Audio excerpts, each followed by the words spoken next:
Now, when it comes to sporting rivalries, it's one of the oldest and it's played out along the River Thames. This year's boat race between Oxford and Cambridge universities pulled in the crowds, but once again was hit by concerns about the water quality. Chris Legg was there. A new vantage point for one of London's oldest sporting events. Fulham Pier, part of Fulham Football Club's stadium redevelopment, has opened up a previously inaccessible part of the riverside. Today, it was in operation as a free boat race fan zone. Riverside Market on this floor and this deck is open to the public 365 days a year. We open it as much as we possibly can, match days excluded. But the rest of the time, this is a public space. That's what it was built for. It's been at least 130 years since anyone's been able to watch the boat race from this particular spot on the Thames.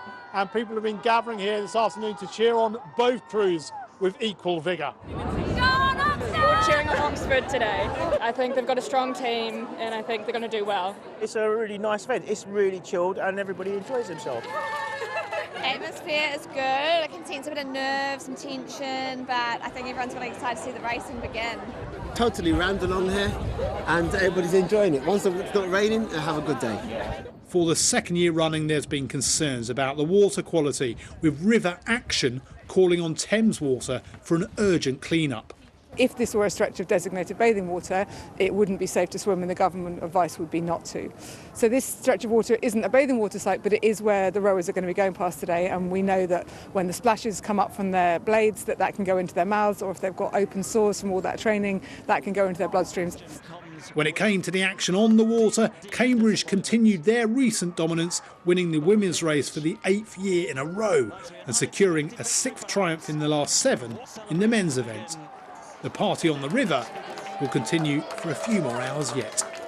Chris Legg, BBC London. The Rail Minister, Lord Hendy, has admitted using his phone while driving a double-decker bus. The former Transport for London Commissioner was behind the wheel of the old route master for a charity event when he was seen sending a text. Well, he's apologised and is likely to receive a fine and points on his licence. Next, veneers and implants have never been more popular as more of us try to achieve the perfect smile. But what if there was another way to fix your teeth that involved growing a new set? It may sound like the stuff of fiction, but work by scientists here in London suggests it might soon be possible. Anna O'Neill has been finding out. It's an odontophile's dream here on the 27th floor of Guy's Hospital, London, but fortunately none of these teeth still bite. In the nearby laboratory, though, for more than a decade, dental scientists have been trying to grow one that can, and they've almost done it. This idea of actually replacing in a biological way and regrowing a tooth was the one which drew me here in London, and I have stayed here and we have developed this research further. Using a person's own cells to regrow an organ is thought to be less risky. And while these scientists may have grown a tooth, they haven't yet managed to harvest it for transplant.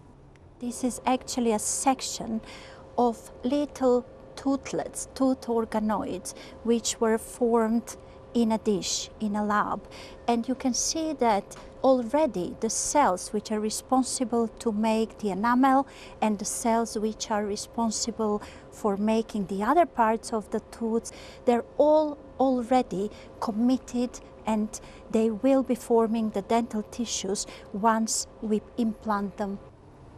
Prosthodontics is the art and science of replacing missing teeth, and at the moment the choices for patients are between dentures, bridges and implants. All very inelegant solutions, but they work in a lot of cases. So this new technology of regrowing teeth has potential to be a game changer for dentistry. Will it come in my lifetime? Probably not.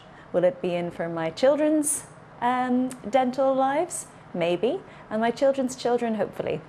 Anna O'Neill, BBC London. Fascinating. A body has been found in the search for an 11-year-old girl who entered the River Thames in North Woolwich last month. The body is yet to be formally identified, but is thought to be that of Kalia Koa. The Metropolitan Police said it was alerted to a body found in the river in Maritime Quay near the Isle of Dogs at about 9 o'clock this morning. Kalia's family have been informed and are being supported by specialist officers. An arrest warrant for the MP for Hampstead and Highgate, Tulip Siddique, has been issued in Bangladesh, with a new allegation accusing her of illegally receiving a plot of land from her aunt, the former Prime Minister Sheikh Hasina. Bangladeshi media reported the warrant was issued by a judge for 53 people connected to Hasina, including Siddique. The former city minister has denied allegations of corruption. A murder investigation is underway following the death of a woman in her 40s in Lewisham. Police were alerted to a seriously injured woman in Hatfield Close at 6:40 this morning. She was pronounced dead at the scene. A 44-year-old man self-presented at Lewisham Police Station in connection to the incident. He was arrested on suspicion of murder and remains in custody. The Rail Minister is facing a police investigation after he admitted to using his phone while at the wheel of a double-decker bus. Lord Peter Hendy of Richmond Hill reported himself to the Metropolitan Police this week after he was spotted texting while driving in central London last month. Lord Hendy, a former head of transport for London, owns 2 vintage Routemaster buses. On March 28, he was leading a tour in one of his vehicles when a passenger saw him using his phone and later reported him to the police.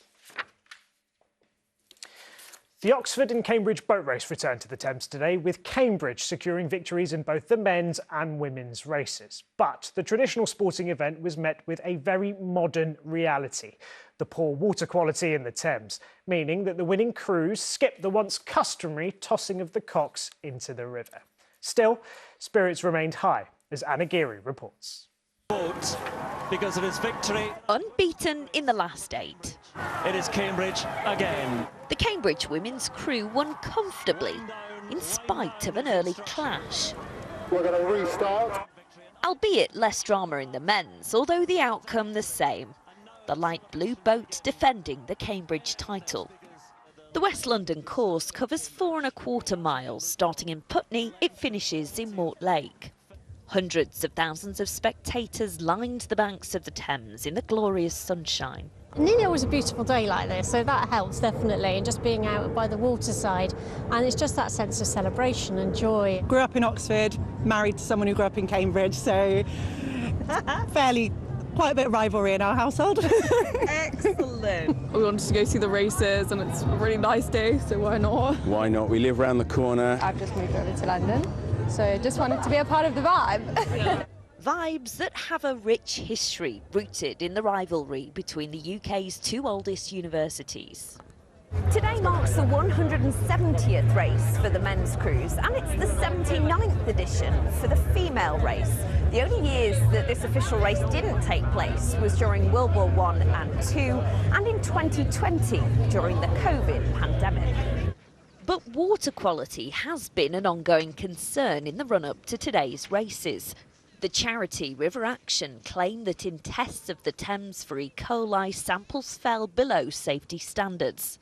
The Water Minister insists the government is taking action. We've already introduced the Water Special Measures Act. Now, this is banning unfair bonuses for polluting water bosses, introducing criminal liability, which includes up to 2 years imprisonment, and also here at the Thames, the super sewer, which will be taking away 95% of the sewage that has been pumped into the river. Traditionally, the cocks from each team is thrown in post-race. Organisers advised against that this afternoon. Instead, rowers basked in their glory from the safety of the shore. Anna Geary, ITV News.